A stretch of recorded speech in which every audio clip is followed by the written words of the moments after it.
आज त म जान्छु आज म जान्छु जान्थ्यौ कसरी किन अनि जानु परेन घरमा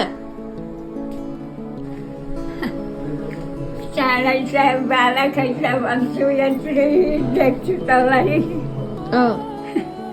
ठुली भइरहेछ ठुली ठुली भएको छुइनँ भइस् नि मेरा लागि भगी छैन काकैमा खेलाउँदैछु अझै कसरी बोकेर हिँड्छ गोठ गर्दै चाराली घर आउँदा बाटामा बस्दै मुलाका बस्थ्यौँ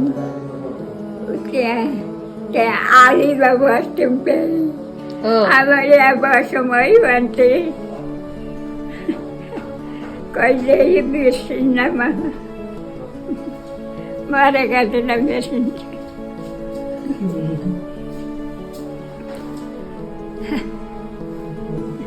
हजुरहरूले पनि थाहा पाइसक्नुभयो होला आज चाहिँ हो मेरो माइतबाट घर जाने दिन। माइतबाट घर जाँदाखेरि चाहिँ मेरो आमाको रिएक्सन सधैँ यस्तै हुन्छ, भरिसके नजाओस् यहीँ बसोस् जस्तो खालको गर्नुहुन्छ, अब गए पनि आइहाल भने जस्तो खालको गर्नुहुन्छ। तर त्यस्तो त कहाँ पोसिबल हुन्छ नि गाइस। आज अब म जान्छु। कस्तो के लाग्दैछ तपाईँलाई? यता हेर्नु नि, यता हेर्नु। पर्दाले यसरी कसले पुस्छ मुख? पर्दाले किन पुसेको? कस्तो लाग्दैछ? आज म जान्छु। एकदम रमाइलो। यता चाहिँ मम्मी रोटी बनाउनु हुँदै रहेछ। मैले चाहिँ बिहानै जान्छु भनेकी थिएँ चाहिँ अब खुवारै पठाउँछु भनेर होला, आमाको मन त हो। र मम्मीले रोटी बेलेको देखेर म बेलिदिन्छु तपाईँ पकाउनु भनेर भने। फर्स्टको रोटी चाहिँ मेरो यस्तै हुन्छ, लभ सेपको हुन्छ। र अब चाहिँ रोटीहरू खाएर म यहाँ रेडी भएर पनि निस्किसकेकी छु। छोरी चेली माइत आउँदा माछा मासु खान्छु भन्छन्, तर म चाहिँ एकदमै उल्टा, मलाई चाहिँ दही चिउरा खान यस्तो रहर लागेको थियो। माछा मासु खाने भएर दही चिउरा खानै पाइनँ नि मम्मीले उहीँ लगेर खानु भनेर हालिदिइराख्नु भएको थियो। र दिदीले चाहिँ मेरो लागि भनेर यो साडी राखिदिएर गएर चाहिँ अनि मम्मीले लैजा भनेर दिनुहुँदै थियो। यहाँ सबै सामानहरू पनि हालिसकेकी छु र डेडी पनि अफिस भनेर जानुहुँदै थियो। मैले चाहिँ अस्ति रोपेका फुलमा एकखेप पानी हालिदिएर जान्छु भनेर यहाँ पानी हाल्न थालेँ। अब जाने अघि पनि मलाई चाहिँ यस्तो लाग्छ नि जे काम छ भरिसके म गरिदिएरै जाम जस्तो खालको लाग्छ। मम्मीले काम गरेको चाहिँ म एकदमै हेर्न सक्दिनँ। र यहाँ हेरेँ कि बिहानका जुठाहरू त्यतिखेर छन् अनि यिनीहरू मोल दिन्छु। भाइ चाहिँ चाराली गएको थियो, भाइ आउन्जेलमा यिनीहरू पनि मोलमाल गरिसक्छु भनेर चाहिँ म यहाँ थालबुटुकाहरू मोल्न थालेँ। कति टाइम तक छु कामहरू चाहिँ सकिदिएर जाम जस्तो खालको लाग्छ। गए गए आउँछु। घर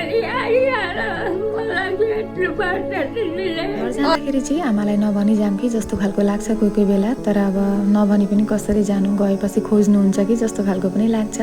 र भन्छु तर आमाको रिएक्सन देखेर चाहिँ मलाई एकदमै धेरै नराम्रो लाग्छ। र पनि अब के गर्नु गाइस, भनेरै जान्छु भनेर भन्छु तर पछि आमाको यस्तो बिहेभियरहरू देख्छु चाहिँ अनि एकदमै धेरै दुःख लाग्छ। र अहिले चाहिँ अब भाइ पनि चारालीबाट आइपुगिसकेको छ, मम्मीलाई पनि बाई बाई भनेर अहिले चाहिँ अब म जाँदैछु आफ्नो घरतिर भनेर। म चाहिँ बस्ने गरी प्रायः आउँदिनँ किनकि यस्तो खालको सिचुएसनमा एकदम झेल्न सक्दिनँ, यति चित्त दुख्छ नभन्नु न। भाइले चाहिँ मलाई पुऱ्याउन भनेर जाँदै थियो, दुधको टेमी चाहिँ मैले हातमै बोकेकी छु अब झोला हुँदै गिर्छ कि भनेर। र अहिले चाहिँ म यहाँ घर पनि पुगिसकेकी छु, घर पुगिसकेर लागिसकेकी छु आफ्नो ड्युटीमा। आज चाहिँ घरमा पाहुना आउनुहुँदैछ, पाहुना को हो भने बिनाजु, आमाजु दिदी आउनुभएको छ भनेर भनेकी थिएँ चाहिँ अब दिदीलाई लिन भनेर बिनाजु आउनुभएको छ।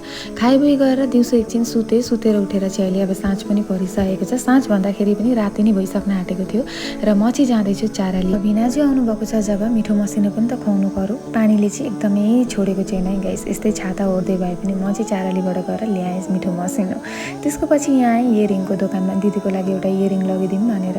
र इयरिङ लिइसकेपछि यहाँ हामी खाँदै थियौँ पान।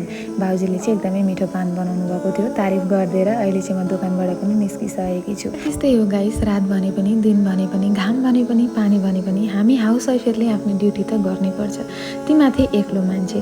सो हुन्छ त गाइस, बाई, भेट्ने छु अर्को एउटा नयाँ भिडियोमा। अब दिदी बिनाजीहरूलाई पकाएर पनि त खुवाउनु पर्यो। By by guys.